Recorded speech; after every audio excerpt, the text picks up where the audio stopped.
Hey guys, how's it going? Preparing here. So today I want to talk some more about the bot issue in Diablo 3 and how it relates to, games in general. And, as I've described in the video a couple of days ago, whenever I log into Diablo 3, the large portion of the players playing Diablo 3 are playing on their botted characters all day, every day, weeks, months at a time. And this really startled me because when you see something like this happen, it means that the uh, control over banning these people, the other side, the company controlling the game, is not doing anything about it. So why is that? What is the core of the issue here? Are bots really getting better? I kind of don't think so. A lot of people compare this issue to Diablo 2 and say that, oh, everyone bots in Diablo 2 and whatever.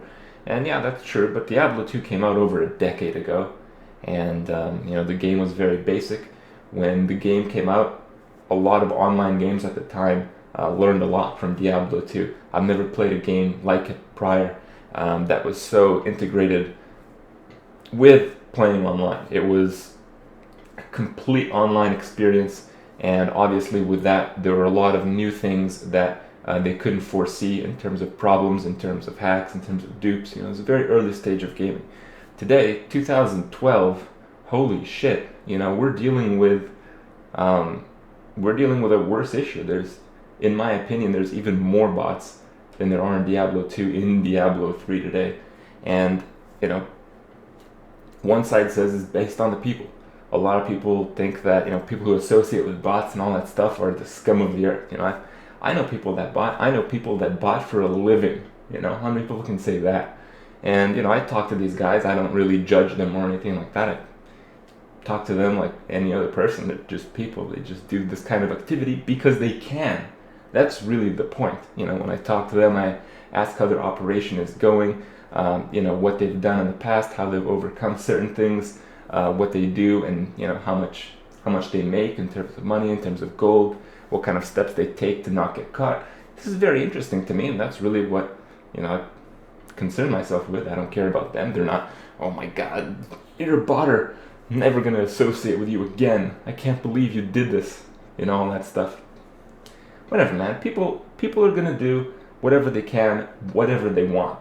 There's no point in judging it or doing any of that. What you can judge is the responsibility of the people who are, controlling the game. In this case, Blizzard. So it seems like a very easy answer, but it's a very easy problem. The problem is people are botting, and the solution is to just clear out people who play like 4 days at a time.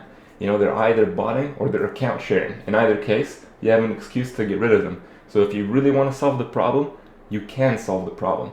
The problem is always going to exist if you allow it as a game developer. And it seems for whatever reason, perhaps they just benefit more from having more bots, having more like game sales, having more people, contribute to the economy. I don't know. But whatever it is, they're not doing it. Blizzard bans here and there, but with the scale of botting that I have seen, they're really not doing anywhere close to what they should be to keep the game integrity up. Because, when it comes to releasing patches and releasing all the stuff, Diablo 3 is becoming a little bit more like Diablo 2 in terms of, the goals and the, notoriety of doing certain events. It's getting better. It's getting a lot better. But you can't just release this content, You can't just release the Paragon levels, which is good content, obviously, but you can't release that and then not do a damn thing about bots, because then it becomes a punishment. It punishes players who want to keep up with the game but can't because there's bots out there, and Blizzard's not doing anything towards bots. So inadvertently, Blizzard is giving you the option to use bots, which some people have seen as the more successful, the easier path to take. And, I don't blame the people. I blame the enforcement. And that's what you guys should really be thinking about. That's what you guys should be talking about. I know there's been like threads on the forums about the issue that I've brought up a couple of days ago, and I think that really should be the focus. The responsibility the game developer has to keep the integrity of the game the highest level possible really needs to be a top priority over making a few extra bucks on more game copy sales. That's it, guys. I'll see you tomorrow.